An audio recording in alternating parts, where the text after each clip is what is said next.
Olá, meu nome é Márcio Teixeira, seja bem-vindo ao meu canal do YouTube. Hoje eu vou falar sobre os sininhos e romãs na orla da roupa de Arão.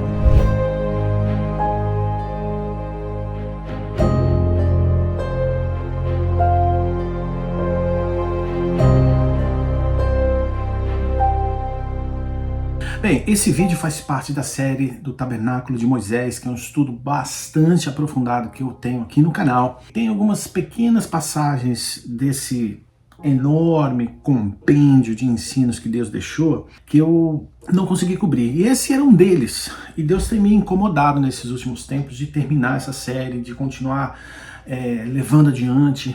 Porque, veja só, se existe isso na Bíblia, não é à toa. Se Deus colocou isso dentro do tabernáculo, dentro da história ali, quando Moisés estava no Monte Sinai recebendo a palavra de Deus, não é à toa. E o que é interessante, eu quero honrar aqui o Senhor, porque são 2 versículos e que talvez você nunca tenha visto ou não tenha tido a possibilidade de estudar mais a fundo. E eu quero fazer um vídeo rápido sobre isso, muito embora ele seja digno de ser explorado bastante. E esse trecho que eu vou ler, ele se encontra em Êxodo capítulo 28, tá? Onde Deus está terminando de dar a descrição da roupa sacerdotal que Arão vestiria. No capítulo 28, do versículo 31 em diante, está lá: farás também um manto de estola sacerdotal, todo de estofo azul. No meio dele haverá uma abertura para a cabeça, essa cabeça terá um debrum de obra tecida ao redor, com abertura de cota de malha para que não se rompa. É como se fosse um macacão, sabe aqueles que você veste assim por cima? É semelhante a isso, tá? E respeitosamente aos meus amigos judeus, por favor, não se ofendam com a simplicidade, eu só estou querendo ajudar a compreensão do texto. Nas abas desse manto que ele se vestia, em todo o seu redor farás romãs de estofo azul, púrpura e carmesim, e campainhas de ouro no meio delas. Uma campainha de ouro e uma romã, outra campainha de ouro e outra romã haverá nas abas do manto ao redor. E estará sobre Arão quando ministrar, para que se ouça o seu sonido, quando entrar no santuário diante do Senhor e quando sair, para que não morra. Muito bem, se não fosse importante, não estaria na Bíblia. E a última frase que o Senhor fala, para que não morra, me salta aos olhos a razão pela qual o Senhor colocaria. Bom, eu venho compartilhando, estudando junto com você ao longo dessa série. Se você ainda não assistiu, eu vou deixar o link dessa série para você aqui na descrição desse vídeo. E o que é importante é que ao longo dessa série eu venho explicando a simbologia das cores, dos materiais que detalham o coração de Deus. E essa roupa especificamente era uma roupa que era utilizada pelo sumo sacerdote, que era aquele que representava todo o povo perante Deus e era aquele que intermediava a vontade de Deus com os homens e vice-versa. Era uma figura de quem seria Jesus no futuro. Mas por que será que Deus colocou essa característica física que gerava um som, né, para que quando o sumo sacerdote entrasse no Santo dos Santos para ministrar, as pessoas ouvissem que aqueles sininhos estavam tocando, porque realmente se ele parasse de tocar era sinônimo que ele tinha sido morto na presença de Deus. E é isso mesmo. E o propósito pelo qual Deus criou é exatamente esse, para dar uma referência auditiva de que o sacerdote estava na presença do Senhor ministrando em favor do povo. E a Bíblia nos ensina que o sacerdote entrava dentro do Santo dos Santos para ministrar na presença do Senhor. E existe um grande equívoco de interpretação de texto, porque veja só, no Antigo Testamento, né, o texto da Bíblia menciona que o altar de incenso, que é esse aqui, estava localizado no lugar santo diante do véu, que separava o lugar santíssimo, que é esse aqui, do lugar santo. A gente lê isso em Êxodo 30, versículo 6 e 40, versículo 26. 1 Reis 6, 22. A gente também encontra essa descrição. E por quê? Porque o sumo sacerdote ele pudesse entrar para ministrar e queimar sobre esse altar cada manhã e a cada tarde um incenso aromático. dedicado ao quê? A adoração ao Senhor. Nós lemos isso em Êxodo 30, versículo 7 e 8.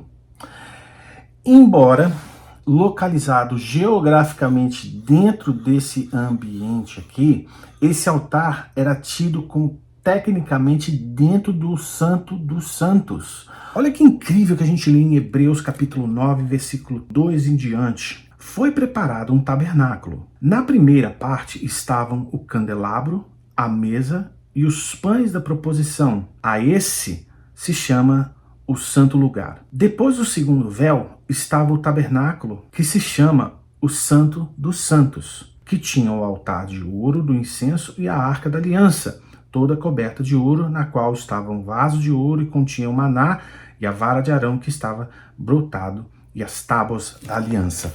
Ou seja, o que a gente interpreta do Antigo Testamento é que a disposição dos objetos do lugar santo era esse aqui, tá vendo aqui, ó?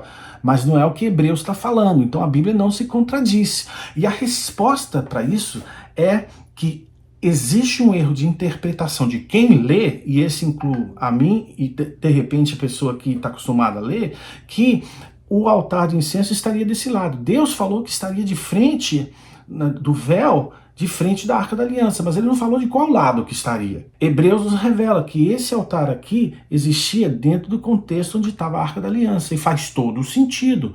Por quê? Porque é ali que, quando o sumo sacerdote entrava, ele adorava na glória, na presença de Deus. E o fato de que Jesus representa o sumo sacerdote que entrou de uma vez por todas dentro da presença da glória de Deus, não faz sentido o sumo sacerdote entrar e não passar do véu. Ele tinha que passar do véu. Era factual que ele passasse do véu. E não confunda o fato de que ele entrava no dia do perdão, Yom Kippur, ele não vestia essa roupa sacerdotal, ele vestia só uma roupa branca de linho fino. Então, toda a ministração que acontecia todos os dias, durante um ano inteiro, era com essa roupa sacerdotal, e ele sim entrava dentro do Santo dos Santos, onde estava a Arca da Aliança, para ministrar.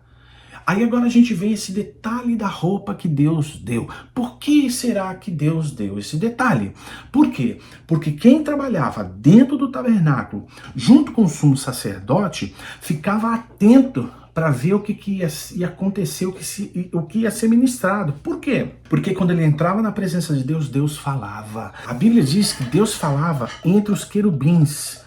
Entendeu? Então, quando Arão estava ali, ou o sumo sacerdote estava ali, diante da Arca da Aliança, a glória de Deus ela vinha como resultado da adoração que ele queimava em cima daquele altar. Então, a fumaça da adoração enchia o Santo dos Santos, e aí Deus falava. O que diz para mim e você que Deus fala poderosamente num ambiente de adoração, quando você se entrega na presença dele, quando você entra na presença dele, lavado pelo sangue do Cordeiro, e você entrega a ele a sua adoração genuína. E a Bíblia não menciona de música aqui, muito embora a música seja um instrumento, como se fosse um corrimão para você entrar na presença de Deus, mas não está falando de adoração cantada aqui, está falando de verbalização.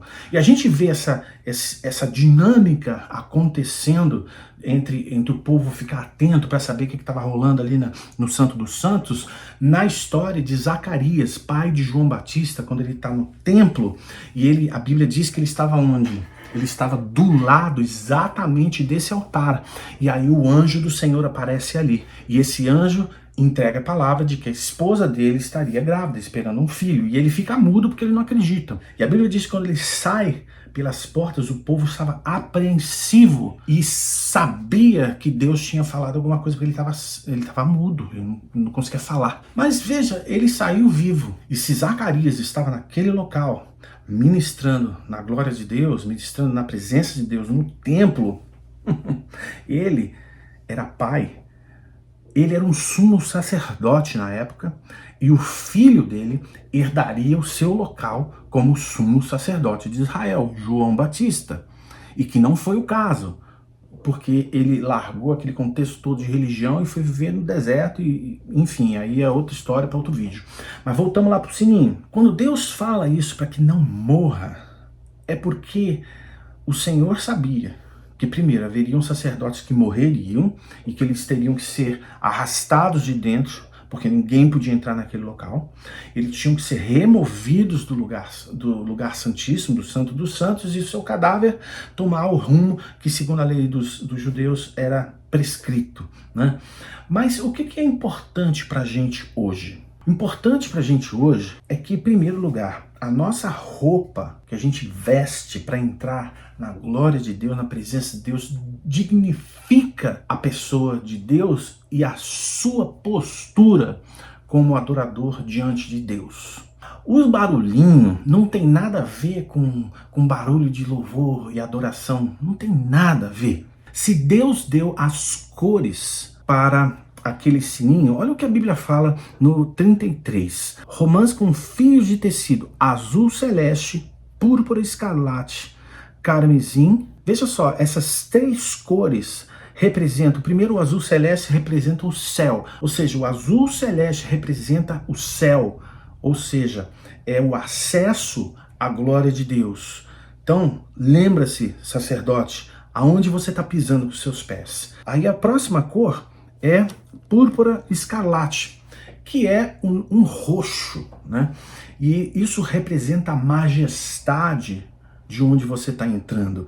Por isso Deus falou no início dessas vestiduras que essas vestes davam a majestade ao seu ofício. Ou seja, ministrar na presença de Deus é um símbolo de uma majestade perante a glória de Deus e perante o povo. Daí a responsabilidade do ministro em saber primeiro se conduzir na presença do Senhor. E o outro fala do carmesim, que é um vermelho, que diz respeito ao sangue do cordeiro que foi aspergido sobre o homem sumo sacerdote, ou seja, aquele homem que estava ali ministrando, sim, ele entrava na presença de Deus gloriosa, simbolizada no azul. Ele tinha uma majestade, mas ele era lavado por um sangue que purificava os seus pecados. E por isso, intercalar aquilo com o quê? Com algo de ouro, um sininho de ouro, que era esse sininho que tocava. E esse sininho simbolizava o quê? Simbolizava a pureza do seu ministério perante Deus e perante aos homens.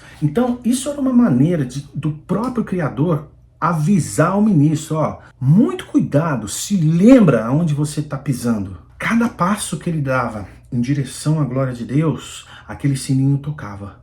E a cada passo ele se lembrava, primeiro, que ele tinha que ter uma vida correta diante de Deus. Primeiro, que ele tinha que ter uma vida correta diante dos homens. Uma vida correta diante dele mesmo, se preparando para estar naquele local. Por quê? Porque a presença de Deus não é local de brincadeira. A presença de Deus não é local para você ficar fazendo piadinha. A presença de Deus mata se você não tiver respeito e honra ao ofício que você está exercendo. É por isso que ele termina essa palavra falando para que não morra, porque se ali houvesse uma irreverência que ofendesse a Deus, o sacerdote morria. O sacerdote simplesmente morria. Então, o que fica para a gente desse estudo? Fica para a gente que se Deus colocou um detalhe tão pequenininha na roupa do sumo sacerdote, quão importante deve ser na nossa vida a roupagem de Cristo em nós, que lida com os detalhes da vida da gente, para a gente entrar na presença de Deus. Porque os detalhes da nossa vida importam para Deus e aos olhos dele, não é para os homens.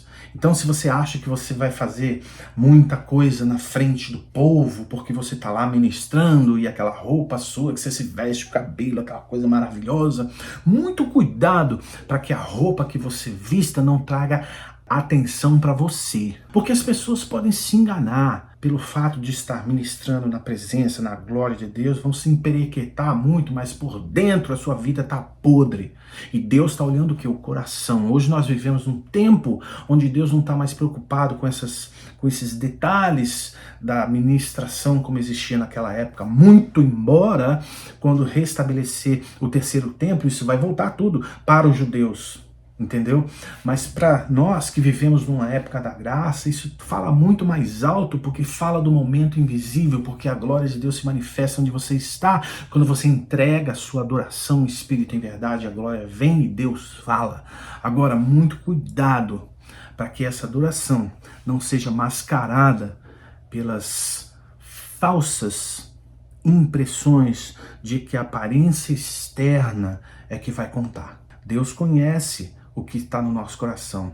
Deus conhece o que vai no meu coração. E eu oro a Deus para que essa palavra traga em você um senso de reverência. E eu falo agora especificamente para você que ministra na glória de Deus, para você que fala em nome dele como eu falo, para que você tenha o zelo dos detalhes da sua vida, tanto quanto Deus tem o zelo desse detalhe pequenininho da roupa de Arão. E sabe o que me ocorre? Deus, quando ele olha do céu, quando ele olha do seu trono para o nosso coração, para a nossa vida, ele não vê como o homem vê, mas ele vê o que está no coração. E eu oro a Deus para que você se sinta encorajado a não levar uma vida religiosa de regras que te, agridem quem você é, mas que o prazer de ter uma vida santificada a Deus seja muito além do que você obrigatoriamente seguir uma regra, porque o prazer de servir ao Senhor, o prazer de ter um coração santificado e separado para o Senhor deve ser muito maior do que as regras supostas, impostas, manipuladas por aqueles que querem ter um sistema A, B e C. Deus não quer isso.